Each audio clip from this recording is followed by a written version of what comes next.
जम्मू कश्मीर से बड़ी खबर इस वक्त आपको दे दें। मुगल रोड पर ट्रैफिक की आमदोरफ्त मुअत्तल की गई है। वादी को पुंछ से जोड़ती है ये सड़क। ताहुक्म सानी गाड़ियों की आमदोरफ्त पर यहां रोक लगाई गई है। तो जम्मू कश्मीर से ये बड़ी खबर, जहां मुगल रोड पर ट्रैफिक की आमदोरफ्त को रोक दिया गया है। वादी को पुंछ से जोड़ती है ये सड़क और दूसरा हुक्म आने तक गाड़ियों की आमदोरफ्त को यहां पर रोका गया है। तो जम्मू कश्मीर से ये अहम खबर, मुगल रोड पर ट्रैफिक की आवाजाही को रोका गया है। हमारे साथ इस वक्त मौजूद हैं हमारे साथी मुनीश शर्मा। मुनीश, इस सड़क पर आमदोरफ्त को रोका गया है, क्या कुछ है आपके पास तफसीलात? जी हाँ, ऐसा है कि जैसे फोरकास्ट हुआ था कि 9 और 10 को जो है बर्फबारी होनी है, लेकिन कल रात से ही जो है मुगल रोड पर 2 से 3 इंच तक बर्फ गिरी थी और पोशाना से लेके जो है पीर की गली तक बर्फबारी हुई, जिसके कारण देर रात को जो है ये ऑर्डर जारी किया गया कि मुगल रोड पर जो है हर तरह की ट्रैफिक जो है बंद कर दी गई है। क्योंकि एहतियातन, क्योंकि जब भी यहाँ पर बर्फबारी होती है स्लाइडिंग का खतरा रहता है और गाड़ियों के जो फंसने का खतरा रहता है, जिसको देखते हुए ये ऑर्डर जारी किया गया है कि आज भी मुगल रोड जो है बंद रहेगी पूरी तरह से। अभी वहां पर मौसम का क्या हाल है? मौसम यहाँ जो है निचले इलाकों में तो बादल छाए हुए, लेकिन जो पहाड़ों पे रुक रुक के बारिश हो रही है। और ये सड़क कितनी अहम है, कितनी इस पे जो ट्रैफिक की आमदोरफ्त है, अगर उसको रोका गया है तो क्या असर पड़ेगा?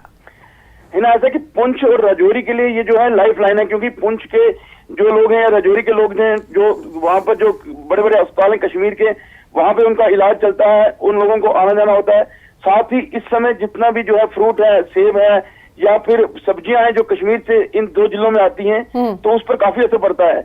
और दूसरा, कोई किसी को सिर्फ अगर जरूरी काम होता है या कुछ जो मुलाजिम है जो कश्मीर के अंदर नौकरी करते हैं या कश्मीर के मुलाजिम राजौरी पुंछ में नौकरी करते हैं, उनके लिए भी सड़क अहम है। और जो वहाँ पर यूनिवर्सिटी में कुछ लोग जो है पढ़ते हैं, जैसे कि कश्मीर के कुछ जो स्टूडेंट्स हैं वो अपना बादशाह गुलाम शाह बादशाह यूनिवर्सिटी में पढ़ते हैं, तो उनके लिए सड़क अहम है और इसके बंद होने से उनको परेशानी का सामना करना पड़ता है। बिल्कुल मुनीश, बहुत बहुत शुक्रिया आपका तमाम तर तफसीलात के लिए। श्रीनगर म्युनिसिपल कॉरपोरेशन ने बर्फ हटाने की तैयारियों के लिए खास मॉक ड्रिल का एहतमाम किया। मॉक ड्रिल म्युनिसिपल कॉरपोरेशन के कई आला अफसरान की मौजूदगी में की गई। महकमा मौसमियात ने जो कि 10 दिसंबर तक हल्की बर्फबारी की पेशगोई की है, इसी के पेश नज़र इस तरह के मॉक ड्रिल की ये ज़रूरत यहाँ महसूस की गई।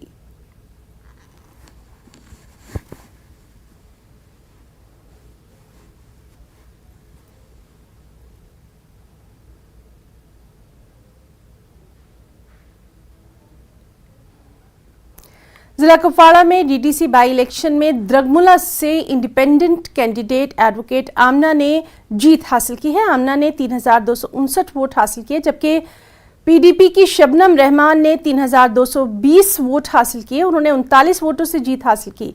इस सीट पर जुमला 10 उम्मीदवार मैदान में थे, जिनमें कांग्रेस, अपनी पार्टी, बीजेपी और आजाद उम्मीदवार भी शामिल हैं। उन्हें एनसी ने सपोर्ट किया था।